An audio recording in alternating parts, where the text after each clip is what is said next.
Anomalie de méiose. Deuxième exemple. Cette fois-ci, l'anomalie ne va pas se faire en première division, mais en deuxième division de méiose. Donc voici ce qui se passe en première division de méiose. Nous avons ici une cellule diploïde qui possède trois paires de chromosomes.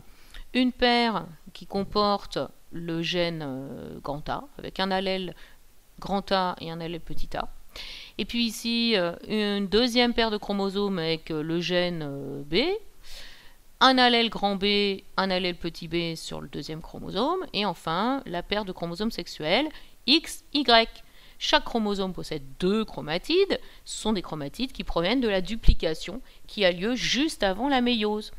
Qu'est-ce qui se passe en première division? Eh bien, les deux chromosomes de la première paire se séparent, les deux chromosomes de la deuxième paire se séparent, et les deux chromosomes de la troisième paire se séparent.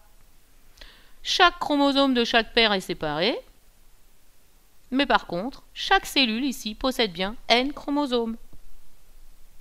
Donc la première division s'est faite de manière tout à fait normale. Que se passe-t-il en deuxième division? Eh bien, les chromatides de chaque chromosome de la cellule qui est ici va se séparer.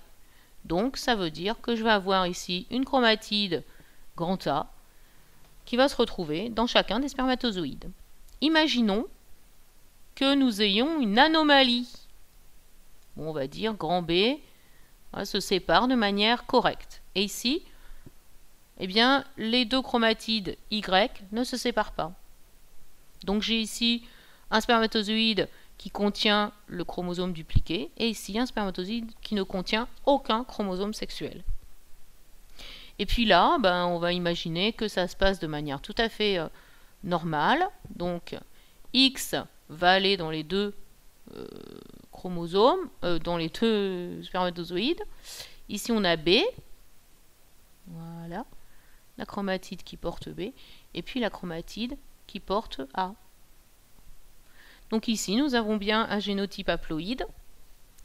Ce génotype est normal. Ici, nous avons un génotype anormal, puisqu'il manque un chromosome. Ce n'est pas un spermatozoïde à N chromosomes, mais c'est un spermatozoïde à N-1 chromosomes. Ici, nous avons un problème, car nous avons un chromosome surnuméraire, avec deux chromosomes Y au lieu d'un seul. On a donc un génotype anormal qui est de type N+1. Que va-t-il se passer lorsque ce spermatozoïde va fusionner avec un ovule qui possède, on va imaginer, un génotype tout à fait normal? C'est-à-dire un chromosome A, de la paire A, un chromosome qui porte donc B, et puis un chromosome sexuel X, puisqu'il s'agit d'un ovule, il y en aura forcément X. Donc ici, qu'est-ce que ça va donner? Ça va donner un individu qui possède les chromosomes, les autosomes normaux en paire, mais par contre, il aura un phénotype, un génotype au niveau des chromosomes sexuels anormal, XYY.